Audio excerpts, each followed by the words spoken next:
Ladies and gentlemen, let's get into it because last night at a Minneapolis town hall meeting broadcast live for the entire country, an incident unfolded involving Ilhan Omar. A man rushed toward her and sprayed an unknown substance before being quickly detained by security. Cameras caught the entire sequence, including Omar lunging toward the man, clearly wanting the audience to see that she would not back down. But almost immediately after the incident, serious questions started to surface. Was this a genuine security breach? Or was it something else? Was this spontaneous or suspiciously theatrical?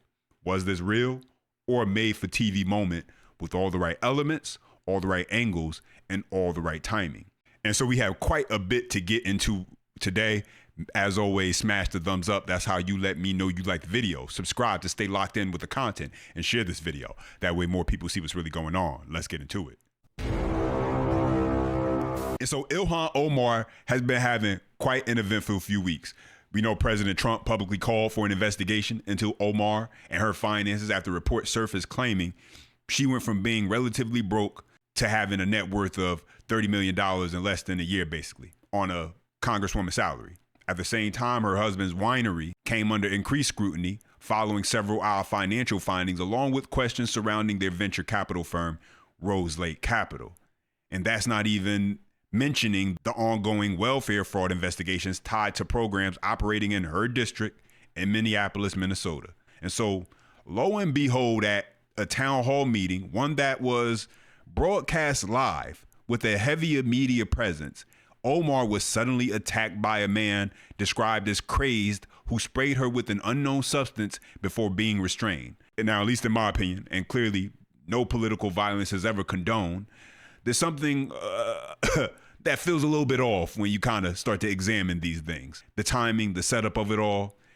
And so while I'm not going to jump to conclusions, we're going to have to wait and see exactly how much more they uncover about this situation. But until then, let's go ahead and take a look at what actually unfolded and happened. ICE cannot be reformed. It cannot be rehabilitated. We must abolish ICE for good.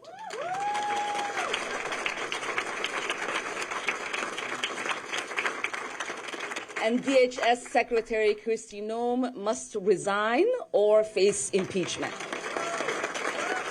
Resigning.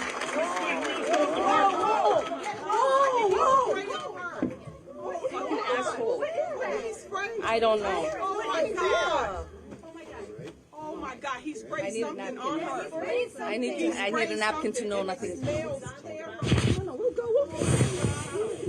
No, we will continue. No. Ilhan, you need to go get checked. No. We will continue. These fucking assholes are not going to get away with it. You need to go get checked. No, I don't know what you're doing. No.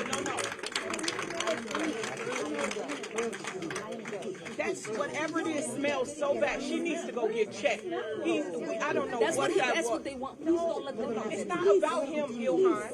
Ilhan, it's not about him. It's about your safety. No, he sprayed something on you.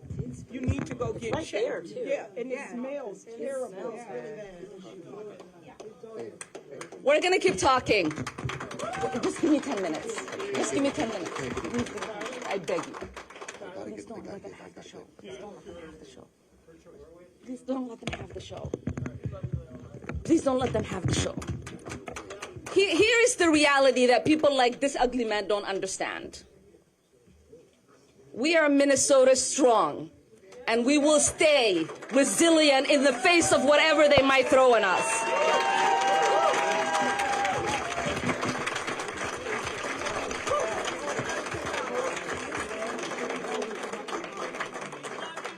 Everybody settle down. I'm going to finish my remarks. It is important for me to continue to lead my Democratic colleagues in demanding her resignation.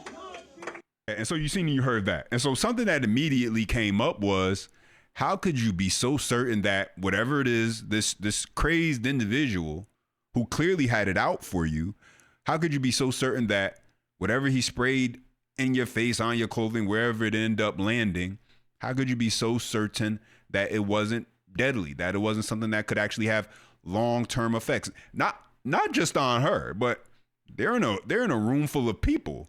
Now, you heard one of the other women in the room, you heard them saying it was a very disgusting, it was a horrible smell. And so maybe it was some type of, fart spray or, something weird like that. But how can you be certain? You don't know. This is a crazed man who clearly had bad intentions. And instead of doing the responsible thing, which would be, okay, we have to cancel this and we have to make sure that she is okay, her safety above all else, because perhaps this could be something that has long lasting effects on the human body, on the people in that room who are inhaling and sitting in that room as everything is going on. We don't know. But no, Ilhan Omar, she begs, as you hear, she begs people. She's begging her security. You hear her say, we can't let them win. The show must go on. We have to show them that we stand strong, Minnesota strong. I mean, I don't know if it'll really be worth your life to stand Minnesota strong in a situation like this, where not only are you putting yourself in danger afterwards, you're also putting those people in the room who are essentially still staying there. I mean, under their own choice, obviously, but a bit of a definitely a dangerous situation that didn't get taken with the level of seriousness when it comes to something like this. So now, as more information is coming out, the man who sprayed her with that foreign substance, his information is coming out. Anthony James Kazmierewicz, 55, is being held on third-degree assault after spraying an unknown liquid from a syringe onto Ilhan Omar during her town hall meeting. And right away, the news, CNN, jumped right on it and getting that immediate reaction from Ilhan Omar as far as what she was experiencing, how she was feeling, and what she was thinking post the attack. Let's take a listen. Representative Omar, are you okay? I'm gonna go figure if I am, but I feel okay. I feel that it is important for people, whether they are in elected office or not, to allow these people to intimidate us, to make us not fight for our constituents and for the country we love. And as I said, I've survived war. And I'm definitely going to survive intimidation and whatever these people think they can throw at me, because I'm built that way. Thank you.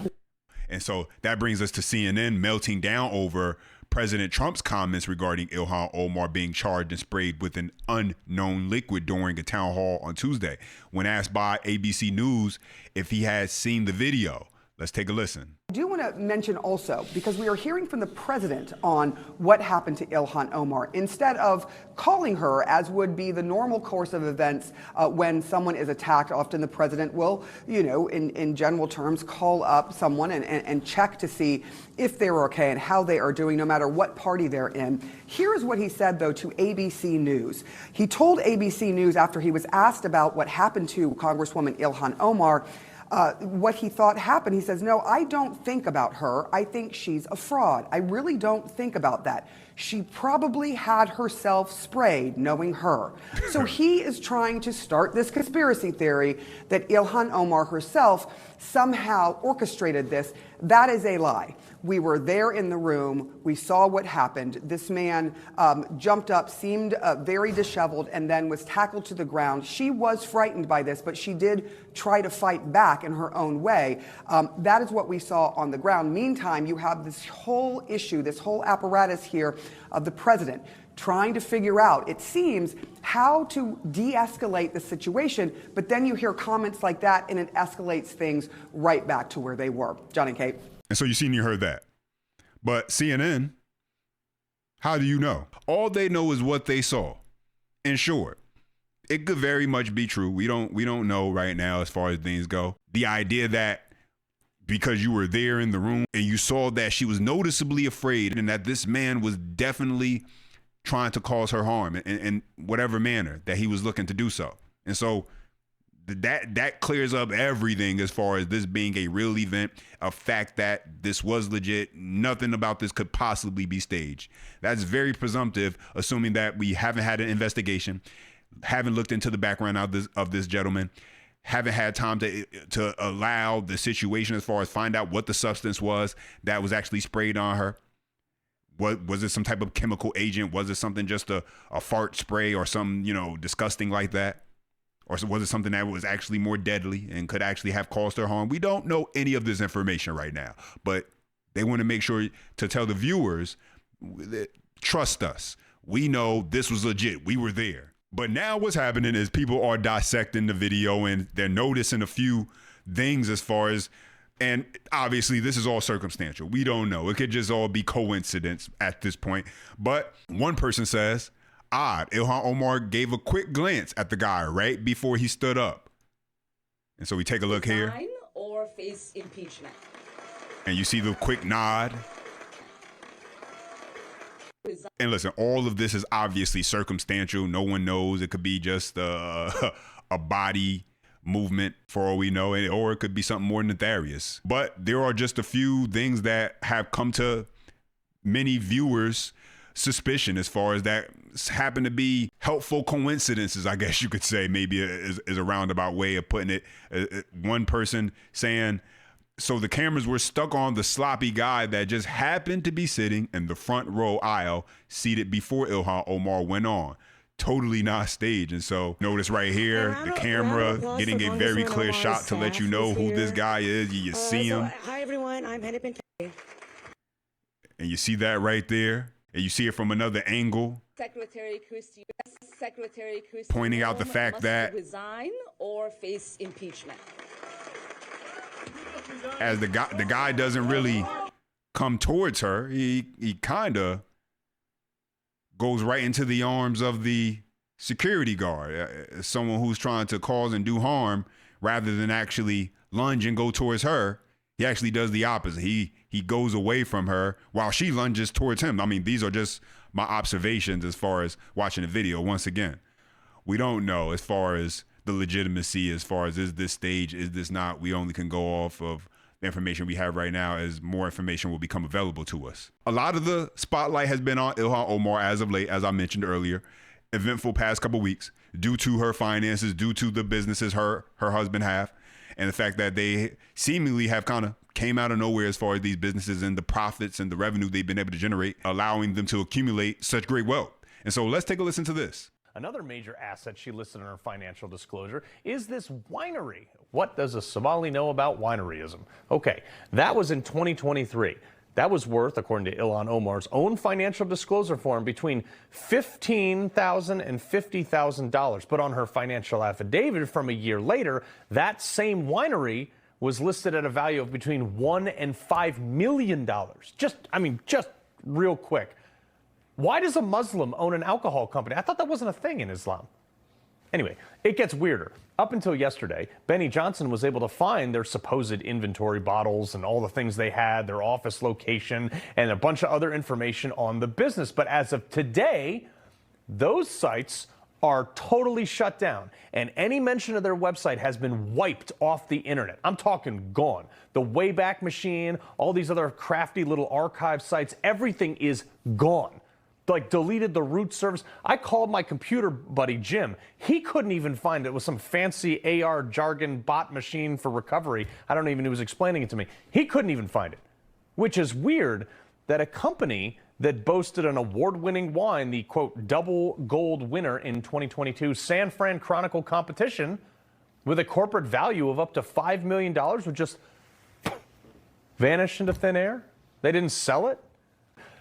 Is it possible for this to be a functioning business and have absolutely no footprint, wiped from the internet, go from 1,000 net worth to 5 million in less than a year? Well, no other winery on earth's done that, Carl. Anybody knows anything about this knows that the wine industry is under enormous pressure. Wineries, there's people pulling up vineyards and closing wineries, including some very well-known ones. People are drinking less wine. The economy is weighed on that in favor of cheaper alcohol options. So the wine industry has been in mad contraction for quite some time now. But more to the point, you have to have a federal license to have an alcohol facility. Where's her winery on the TTB website? That's the federal regulatory body that does this. So no, this doesn't exist, and it's a phantasm that the idea you can have a winery increase in value. Everybody else in the wine business knows better. Yeah. Listen, we've been covering this for some time now, and I mean, I think at bare minimum, it's some shady and questionable things as far as with her and her husband's net worth and newfound wealth and how they were able to accumulate it in such short order. This is not a new phenomenon. Politicians who may not be on the up and up when it comes to their legitimacy and how they make their money. She won't be the first politician, and she definitely won't be the last politician who, if things eventually do come out as far as her not actually being 100% honest when it comes to her business dealings, and we find out there is more to it than what she's been leading on. I don't think this is particularly just a Democrat issue. There's been just politicians who they do dirty things, and because the public may not be fully aware or keeping their eye on them, in a lot of these situations, sometimes they're able to get away with it more than others. And unfortunately, in this case, Ilhan Omar may just be the latest example of a politician who thought that they could do what they want and it would go unnoticed and unchecked. But we'll have to wait and see as far as with all of that. You guys let me know your thoughts when it comes to this. Drop them down below. As always, smash that thumbs up button. That's how I know you like the video. Subscribe to the channel for more and share this video. That way more people see what's really going on. Until next time.